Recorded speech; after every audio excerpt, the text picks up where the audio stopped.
नमस्कार, खबर उत्तराखंड में आप सभी का स्वागत है। मैं हूं आपके साथ गरिमा वाजपेयी। खबरों में आगे बढ़ेंगे उससे पहले एक नजर आज की सुर्खियों पर डालते हैं। चारधाम यात्रा के लिए श्रद्धालुओं में देखा गजब का उत्साह। 6 लाख से ज्यादा ने रजिस्ट्रेशन कराए। केदारनाथ के लिए 2 लाख। आप देख रहे हैं के न्यूज, खबरों का सारथी।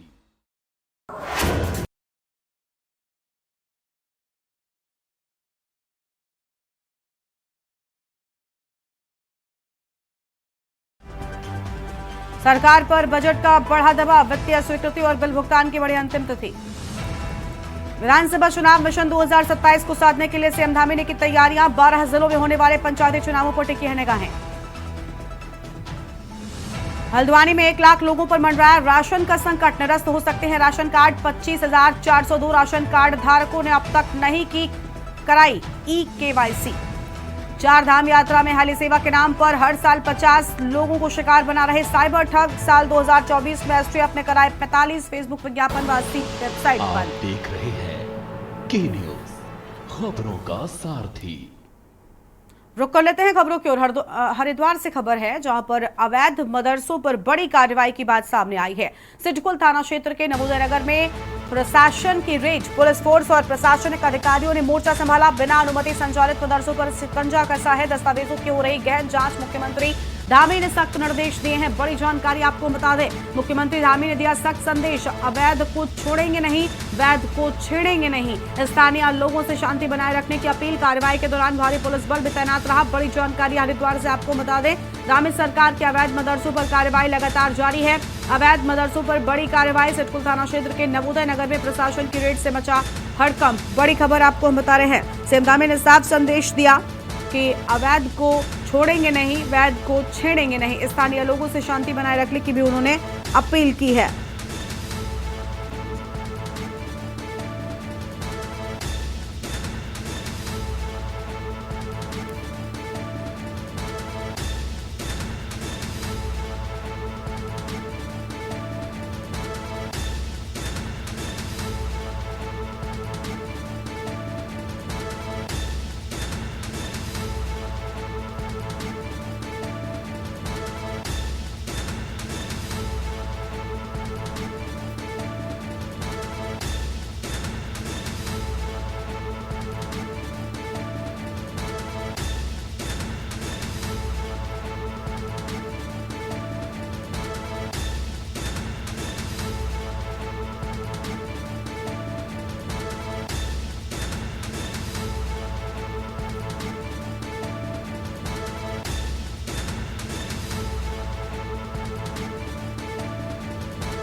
अवैध मदरसों पर बड़ी कार्रवाई की बात सामने आई है। बड़ी जानकारी आपको हम बता रहे हैं।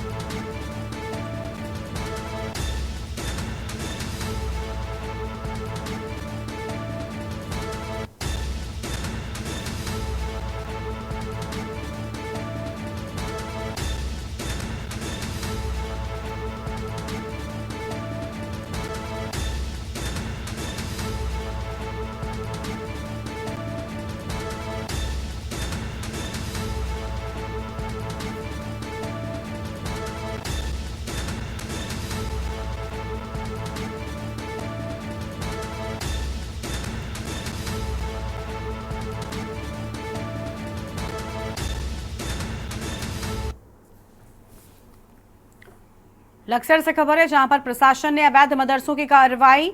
सिड्डू, एथल और नहेंदपुर गांव में मदरसे सील किए गए। संचालक नहीं दिखा पाए मदरसों से जुड़े दस्तावेज। लक्सर प्रशासन ने 5 से अधिक मदरसों को सील किया है। बड़ी जानकारी आपको हम बता रहे हैं।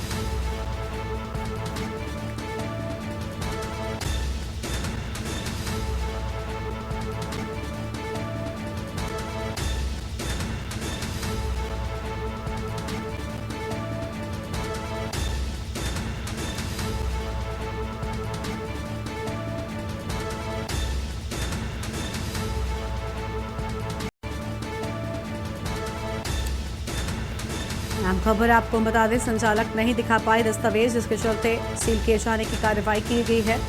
बड़ी खबर आपको हम बता रहे हैं।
आगे बढ़ते हैं खबरों की ओर। कालाडूंगी में भी तहसील और नगर प्रशासन के द्वारा कार्रवाई करते हुए 3 मदरसों को सील किया गया है और सील की कार्रवाई से स्थानीय लोगों में हड़कंप मच गया। एसडीएम रेखा कोहली ने कहा कि वार्ड नंबर 7, वार्ड नंबर 4 और वार्ड नंबर 2 में स्थित मदरसों का संयुक्त निरीक्षण किया गया। निरीक्षण के दौरान मदरसों के पंजीकरण एवं अन्य ठोस दस्तावेज न पाए जाने के चलते मदरसों के संरक्षकों के समक्ष शांतिपूर्ण तरीके से तीनों मदरसों को अग्रिम आदेशों तक के लिए सील कर दिया गया है।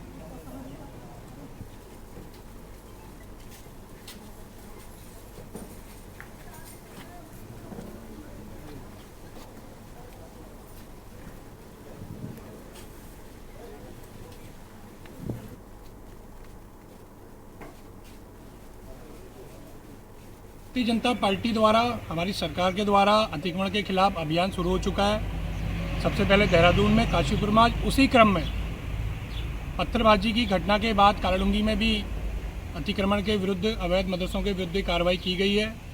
कालाडूंगी की जनता पे बहुत ज़्यादा रोष था क्योंकि पत्थरबाजी की घटना इस बीच हुई थी। यहाँ की शांत जनता ने ज्ञापन दिया, प्रदर्शन किया। मैं धन्यवाद करना चाहूँगा हमारे क्षेत्र के विधायक श्री बंशीधर भगत जी का, विधायक प्रतिनिधि श्री विकास भगत जी का, और विशेष धन्यवाद करना चाहूँगा हमारे प्रदेश के मुख्य सेवक धाकड़ धामी जी का, जिनके प्रयासों से आज कालाडूंगी में विगत कई समय से चल रहे अवैध मदरसे सील किए गए हैं। अगली खबर का रुख कर लेते हैं। नैनीताल से खबर है, जहां पर बोट हाउस क्लब के समीप बिजली के पोल में हुई शॉर्ट सर्किट से पेड़ में आग लग गई। पेड़ में आग के लपटे देखकर दमकल विभाग को सूचना दी गई। सूचना पर पहुंचे दमकल की टीम ने बाल्टी से पेड़ में पानी डाल दिया, आग पर काबू पाया। बताया कि पेड़ के पास बिजली के पोल में शॉर्ट सर्किट होने के चलते चिंगारी पेड़ पर गिर गई। देखते ही देखते पेड़ में आग लग गई। वहीं बोट स्टैंड में मरम्मत के लिए रखी नाव बाल बाल बची है।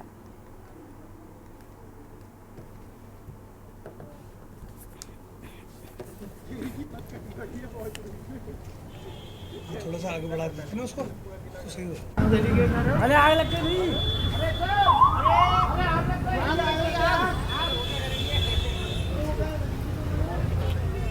ये बोट हाउस क्लब के पास आग लगी है।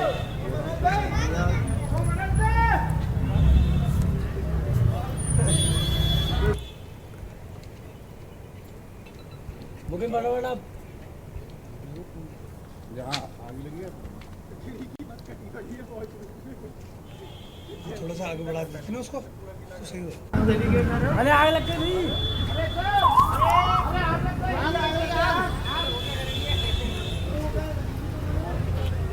ये बोट हाउस क्लब के पास आग लगी है।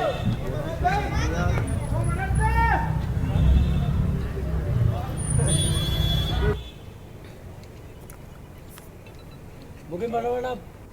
ये फायर स्टेशन नैनीताल को ये बोर्ड हाउस क्लब के पास एक पेड़ में आग लगने की सूचना प्राप्त हुई थी। सूचना मिलते ही हमारी पूरी यूनिट घटना स्थल पर पहुंची। यहाँ आकर हमने देखा तो एक ये पेड़ में आग लगी थी, जिसको बाल्टियों की सहायता से ऊपर पानी डालकर पेड़ में बुझा दिया गया, पूर्ण रूप से इसको बुझा दिया गया। अगली खबर पौड़ी से है, जहां पर कोटद्वार की सुखरू नदी में खनन पट्टे की आड़ में हो रहे अवैध खनन को लेकर जिलाधिकारी पौड़ी ने सख्त रुख अख्तियार कर लिया है। सूरज निकलने से पहले ही पट्टाधारक द्वारा अवैध खनन कराया जा रहा था, जिसका वीडियो सोशल मीडिया पर वायरल हो गया है। मामले की गंभीरता को देखते हुए डीएम पौड़ी ने तुरंत ही जांच के आदेश दिए और संबंधित पट्टाधारक के खिलाफ सख्त कार्रवाई के निर्देश भी जारी कर दिए हैं। इस सख्ती से अवैध खनन माफियाओं में हड़कंप मचा हुआ है। जिलाधिकारी ने साफ कहा कि नियमों का उल्लंघन करने वालों पर कड़ा एक्शन जरूर होगा।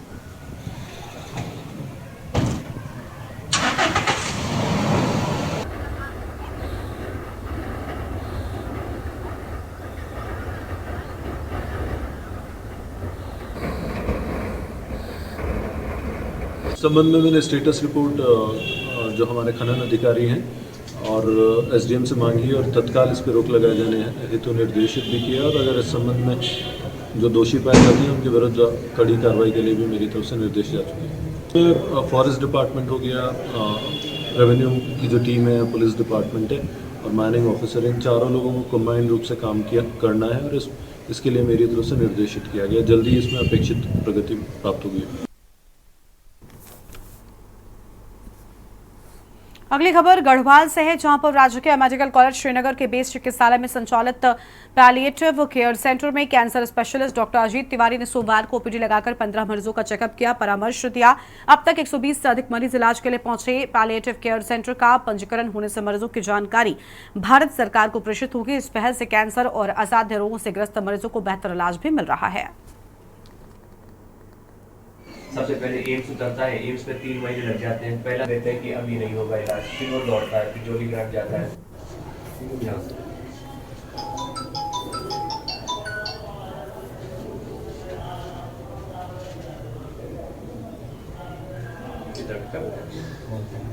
और ईमेल ही नहीं है तो हम आजकल छुट्टी ले रहे हैं।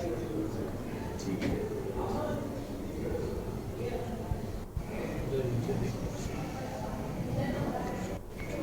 छुट्टी सर आजकल में या तो कल सुबह निकल जाएंगे ऐसे लिख के, क्योंकि अभी टाइम बोल ही जाता है।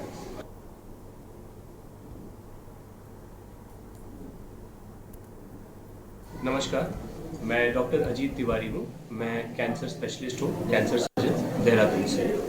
हमने 4 महीने पहले बेस हॉस्पिटल में एक कैंसर शिविर स्टार्ट की थी, कैंसर स्पेशलिस्ट ओपीडी और पैलिएटिव केयर की ओपीडी, यहाँ के मैनेजमेंट के माध्यम से। तो मैं उनका शुक्रगुजार हूँ कि उन्होंने हमें ये अपॉर्चुनिटी दी कि यहाँ पर हम कैंसर के मरीजों का पहले तो प्राथमिक चिकित्सा दे सकें, प्लस अर्ली डायग्नोसिस, जल्दी उनकी जांच कर सकें, पहचान सकें कि उन्हें जल्दी अगर कैंसर है तो पहले दूसरे स्टेज में ही पहचान सकें और फिर उसकी एक सही तरीके से जांचें और ट्रीटमेंट करा सकें।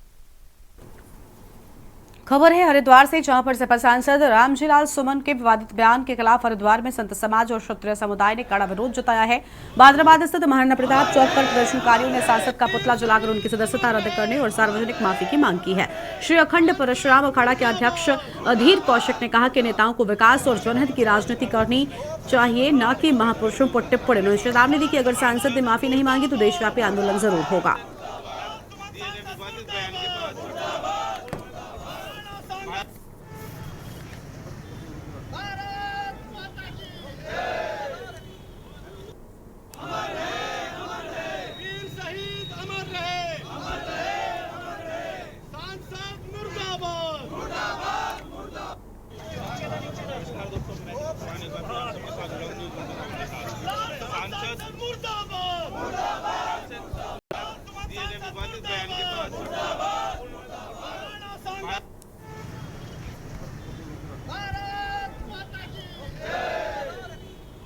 देखिए, जो सपा के सांसद हैं उन्होंने जो औरंगजेब को की बड़ाई की है उसे महान बताया है। एक आक्रांता कैसे महान हो सकता है जिसने अपने बाप दादाओं की लाश पर खड़े होकर एक सिंहासन हासिल किया, वो महान कैसे हो सकता है। और ये देश हमारे महाराणा प्रताप, छत्रपति शिवाजी और पृथ्वीराज चौहान इन जैसे महान योद्धाओं का है। अगर राजपूतों का इतिहास हटा दिया जाए तो पूरे हिंदुस्तान छोड़ो पूरे विश्व में कोई इतिहास बचता ही नहीं। हमारे जो वीर थे उन्होंने अपनी देश के लिए, अपनी मातृभूमि के लिए अपने प्राण तक न्यौछावर कर दिए। और जो हमारे जितने वीर हैं वो सारे महान हैं और कोई आक्रांता बाहर से आया हुआ महान नहीं हो सकता। हर हर महादेव, ये पवित्र भूमि, देव भूमि उत्तराखंड हरिद्वार है, माँ गंगा जी का प्रांगण है। मेरा पहले भी निवेदन कहा है मैंने कि जो नेता लोग अपने विकास के ऊपर बात करें, आपने क्या कार्य किए उसके ऊपर बात करें। ये हमारे महान पुरुषों के ऊपर बयानबाजी करते हैं क्योंकि इतिहास ये पढ़ते नहीं है, क्योंकि इनके डीएनए में ही फर्क है। ये कौन से हैं, सवाल उठता है। सामाजिक पार्टी के सांसद ने ये बयान दिया है राजा सांगा के ऊपर, ये बर्दाश्त नहीं होगा किसी समाज को भी, क्योंकि क्षत्रिय समाज के ऊपर उन्होंने कुठाराघात किया है, ये बर्दाश्त नहीं होगा। हम सब मिलकर इन सांसद के जहां भी ये दिखाई दे इनका मुंह काला करके गधे पे बिठा देना चाहिए, जब इनकी औकात में पता चलेगा ये क्या बोलते हैं। देखिए, समाजवादी पार्टी पहले से ही कटमुल्लापन की सारी सीमाएं लांघ चुकी है और मुस्लिम तुष्टीकरण की राजनीति करती है। वो जिस प्रकार से हिंदू समाज को अपमानित करने के लिए बयान देते हैं, इससे ध्यान में आता है अभी सांसद महोदय ने जिस प्रकार से कहा कि राणा सांगा गद्दार थे। ठीक है, राणा सांगा गद्दार थे, लेकिन औरंगजेब भी लुटेरा था। औरंगजेब ने भारत में हिंदुओं की जो निर्ममतापूर्ण हत्याएं की और हिंदू मंदिरों को तोड़ा गया, वो हमारे आदर्श नहीं हो सकते। वो विदेशी आक्रांता थे। इस देश में बाबर का कोई स्थान नहीं है और यहाँ के रहने वाले मुसलमानों को ये ध्यान में रखना होगा कि वो सब कन्वर्टेड मुसलमान। एक ब्रेक के लिए यहाँ पर रुकते हैं, चलो लौटेंगे। आप देख रहे हैं के न्यूज। ब्रेक के बाद आप सभी का स्वागत है। रुक लेते हैं खबरों की ओर। देहरादून से खबर है जहां पर उत्तराखंड में 30 अप्रैल से 4 धाम यात्रा शुरू होने जा रही है। तैयारी को लेकर लगातार आपको बता दें कि काम चल रहा है और इस बार पिछली बार से भी अधिक श्रद्धालुओं के पहुंचने की संभावना है, जिसको व्यवस्थित करने के सीएम पुष्कर सिंह धामी ने अलग अलग विभागों की बैठक भी कर ली है। और इस पर जानकारी देते हुए मुख्यमंत्री ने कहा कि 4 धाम यात्रा को और व्यवस्थित करने के लिए हम 4 धाम यात्रा परिषद का गठन करने वाले हैं, जो यात्रा को विधिवत रूप से संचालित करेगी। उन्होंने कहा कि हम नए होम स्टे और होटल बनाए जा रहे हैं। धामों के आसपास के स्थानों को डेवलप करने पर भी विचार किया जा रहा है।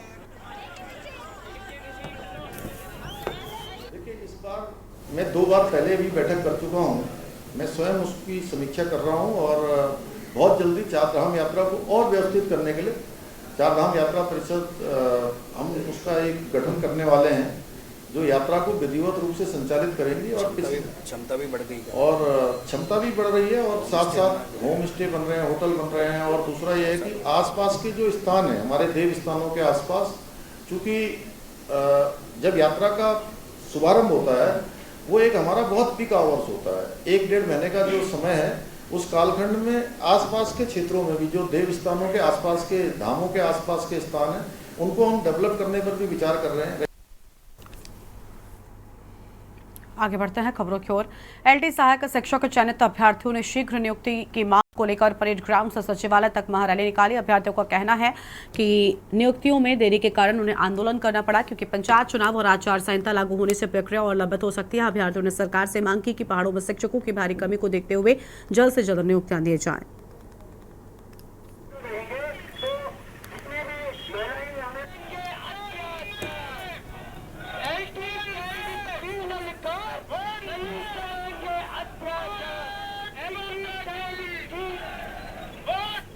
सभी एलटी चयनित शिक्षक है सर, हम इसलिए ये प्रोटेस्ट कर रहे हैं क्योंकि हमारी नियुक्ति विलम्ब हो रही है। अभी कुछ समय बाद आचार संहिता लगने वाली पंचायत चुनाव की, तो उससे पहले नया सत्र भी शुरू होने वाला है। तो पहाड़ों में शिक्षकों की बहुत कमी है। जैसे विगत दिनों आपने देखा था सर, विधानसभा सत्र हुआ था, उसमें माननीय शिक्षा मंत्री ने कहा था कि हम LT चयनितों 1544 LT चयनितों को 1 महीने के भीतर नियुक्ति देंगे, लेकिन सर ये सारे झूठे और खोखले वादे हैं। रैली को निकालने का मकसद सिर्फ अपने अधिकार हैं। हम अपने अधिकारों के लिए रोडों पर आए हैं। हमें अपना नियुक्ति पत्र चाहिए। रिजल्ट आए हुए लगभग 3 महीने हो चुके हैं। 10 जनवरी को प्रोविजनल रिजल्ट आता है, 9 जनवरी को फाइनल सिलेक्टेड लिस्ट आती है, मतलब फाइनल रिजल्ट आता है। और उसके बाद हमें हर कार्रवाई के लिए कहा जाता है, जो भी हमारा फर्दर डॉक्यूमेंटेशन है, कहते हैं कि गतिमान है। तो समझ में नहीं आ रहा है कौन सी गति से चल रहा है। और हम यहाँ जो महारैली का आयोजन किया गया है, ये नियुक्ति प्रक्रिया को आगे बढ़ाने के लिए किया गया है। हमारा चयन हुए लगभग परिणाम आए 3 महीने बीत चुके हैं, लेकिन अभी तक कोई हमें स्कूल नहीं आवंटित किए गए हैं, जबकि DB हो चुकी है और सरकार या प्रशासन द्वारा लगातार देरी की जा रही है, जिससे हम आवेदन करते हैं कि जल्दी से जल्दी हमें स्कूल आवंटित किए जाए। झुग्गी में चाय बेचकर परिवार पालने वाले राकेश कुमार पर हुए जानलेवा हमले ने उनके पूरे परिवार को भुखमरी के कगार पर लाकर खड़ा कर दिया। 1 फरवरी की रात सोते वक्त बदमाशों ने उनके सिर पर कुल्हाड़ी से वार कर उन्हें अपाहिज बना दिया। 2.5 महीने के लंबे इलाज के चलते परिवार की आर्थिक स्थिति इतनी खराब हो गई कि बच्चों की पढ़ाई भी बीच में ही छूट गई। पत्नी अंजू देवी ने बताया कि इलाज के चलते घर की पूरी जमा पूंजी खत्म हो गई। अब घर चलाने के लिए ना तो पैसे हैं और ना ही खाने के लिए राशन बचा है। परिवार ने एक आरोपी को मुठभेड़ में गिरफ्तार भी कर लिया है, लेकिन राकेश और उनके परिवार की मुश्किलें खत्म नहीं हुई हैं।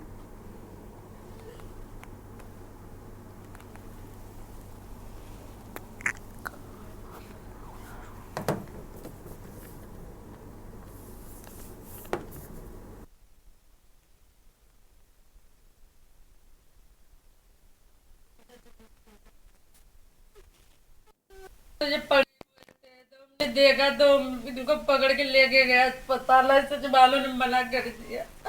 फिर हमें भेज दिया। अब हमें कृष्णा हॉस्पिटल भैया कोई हालात नहीं, कुछ भी ना है हमारे पास। छोटे छोटे बच्चे स्कूल जा रहे, क्या करें क्या ना करें। क्या कभी किसी ने दे दिया, कभी किसी ने। इस समय तो अभी से कुछ भी ना रह गया हमारे पास। थोड़ी बहुत की और अब इस समय कुछ भी ना रह गया मेरे पास।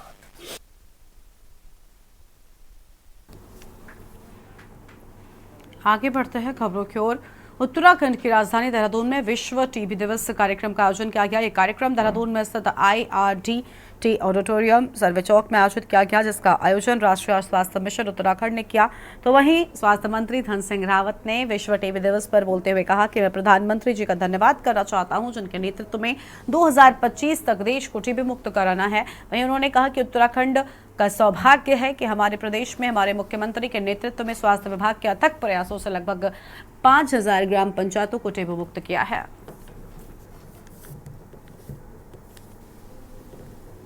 मैं आदरणीय प्रधानमंत्री जी का धन्यवाद देना चाहता हूं कि उनके नेतृत्व में 2025 तक पूरे देश को टीबी मुक्त करना है।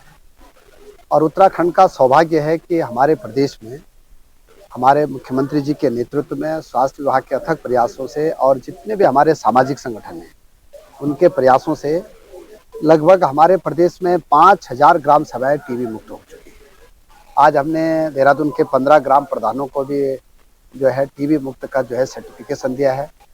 और हमारा प्रयास रहेगा कि जैसे ही हमारे सारे गांव टीबी मुक्त हो जाएंगे, फिर हम नगर पंचायत और नगर पालिका नगर निगमों में इस अभियान को चलाने जा रहे हैं। 2 कारण से होता है। एक या तो डेफिशिएंसी के कारण से हो सकता है, किसी विटामिन मिनरल्स की डेफिशिएंसी होती है, या फिर किसी जो हमारी पोषण की कमी से हो सकता है। तो जो पोषण की कमी होता है उसके लिए ICDS विभाग इसका पोषण किट आदि और जो टेक होम राशन आदि उपलब्ध कराता है। और जो डेफिशिएंसी के कारण होता है उसको स्वास्थ्य विभाग केटर करता है। तो उसके लिए हमारी RBSK की टीम्स हैं, राष्ट्रीय बाल स्वास्थ्य कार्यक्रम की, जो प्रत्येक स्कूल और आंगनबाड़ी में 2 बार 1 साल में और स्कूलों में प्रत्येक साल में 1 बार वो जाके सभी बच्चों की स्क्रीनिंग करते हैं। और जिनमें कोई भी प्रकार की डेफिशिएंसी पाई जाती है उनको सप्लीमेंट्स भी वहीं पे उपलब्ध करा दिया जाता है। कि अभी माननीय मंत्री जी ने कहा है कि अपने जो 100 के 100 वार्ड हैं, हम सब लोग एक बार माननीय मंत्री जी साथ बैठेंगे, उसकी पूरी योजना रचना बनेगी।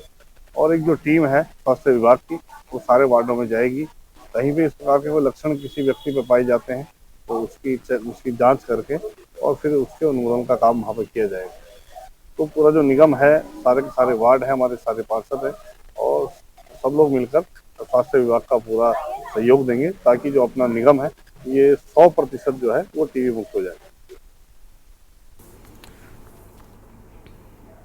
अगली खबर लक्सर से है। किसान इंटर कॉलेज में गृह परीक्षा के दौरान कक्षा 11 का छात्र तमंचा लेकर परीक्षा देने पहुंचा। चेकिंग के दौरान उसके पास से तमंचा मिलने पर हड़कंप मच गया। शिक्षक ने सूचना देने पर पुलिस मौके पर पहुंची। छात्रा के खिलाफ मामला दर्ज कर लिया गया है। आपको बता दें कि उत्तराखंड बोर्ड के विद्यालयों में चल रही गृह परीक्षाओं में शनिवार को कवि इंटर कॉलेज लक्सर में कक्षा 11 के कला वर्ग में समाज छात्र की परीक्षा थी। इस दौरान विद्यालय में नकल रोकने के लिए गठित अतिरिक्त सचल व सम्मिल शिक्षक प्रमोद कुमार गोविंद, अनुज पांडे और कृष्ण चंद्रशेखर विद्यालय की कक्ष संख्या 32 में पहुंचे हैं।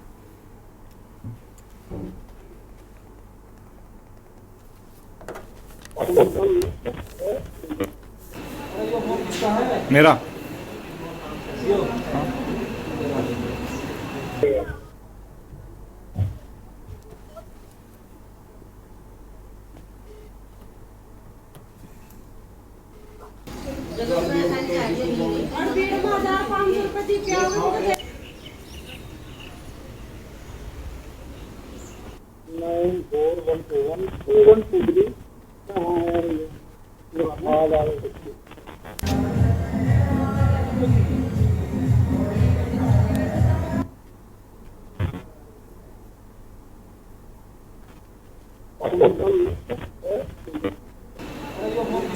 मेरा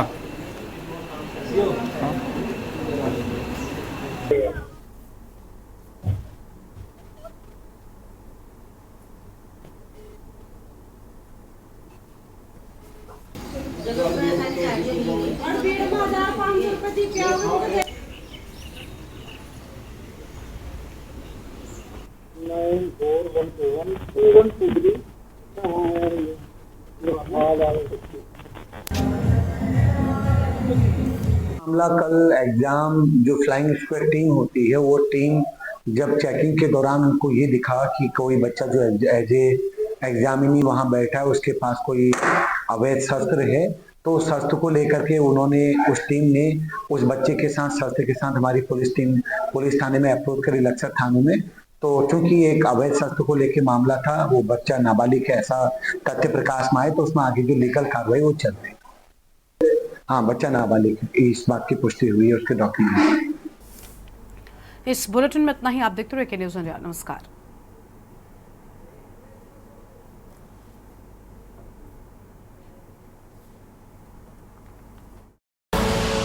आप देख रहे हैं के न्यूज़ खबरों